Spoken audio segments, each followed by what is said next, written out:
એટલે હમણાં ઠંડી બહુ લાગે હો. ઠંડી હાવ હમણાં કેમ ધાવા જેવી લાગે. હું એટલે સવારમાં કોલેજ જાઉં ત્યાં હાવ તો સવારમાં આવી છે તો 2-3 કિલોમીટર તો હાલી જવું પડે. હા કે મારે એટલે એક ભાઈબંધ છે એનો સવારમાં કાયમી ફોન આવે કે હાલીને દોડવા. હવે 6 વાગ્યામાં હવે કામે નથી જગાતું નથી, કેમ હવે દોડવા જવું પડે. મારે હમણાં એક દોસ્તાનો ફોન આવ્યો હતો. હા. ઈ કે સવારમાં 5 વાગ્યામાં ફોન આવ્યો. એમાં મને નીંદ ધરાવા કાઢા ગજબ. પછી પછી એનો ફોન છે ઓલા બ્લોક માં નાખીને પૂછ દો કે અમારે એમ જ થાય, આજે 2 વાગે જાય ને તોય જવાતું નથી બોલ, એટલી ઠંડી લાગે.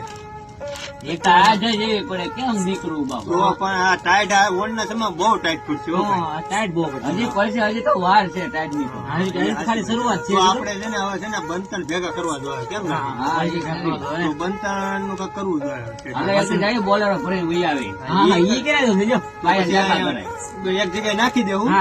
ટાઈમ 2 ઢીંગા લઈ આવશું. હમણાં તો અમારે પરીક્ષા હાલે પણ હમણાં પેપર જેવા છે. હાવ મજા આવે.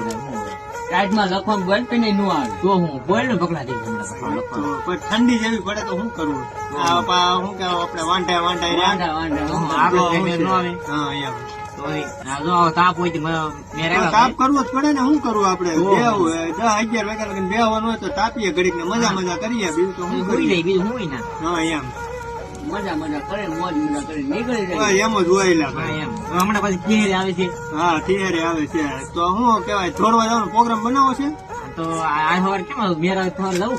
હા તો શું કેવાય કે ઠંડી નહીં લાગે તો જાહું. હવે ફોન મને ફોન ન કરો, મને ટાઢ હોય બહુ. તો ભાઈ હું નહીં જાગું, કેમ કે મારે સવારે કામે જવાનું હોય. 8 વાગે નથી જગાતું. શું કરવું? એટલે મારે તો ખ્યાલ હોય ને જાગવાનું વાંચવાનું હોય છે. શું પણ હમણાં રહેજો મારે પેપર હમણાં પૂરા થઈ જાય. પછી એવું લાગે તો ગોઠવી. પછી મારે 1 તારીખ રજા છે. વાંધો આવે છે. તડકો માથે આવે તે તો હું જાગું તો જાગ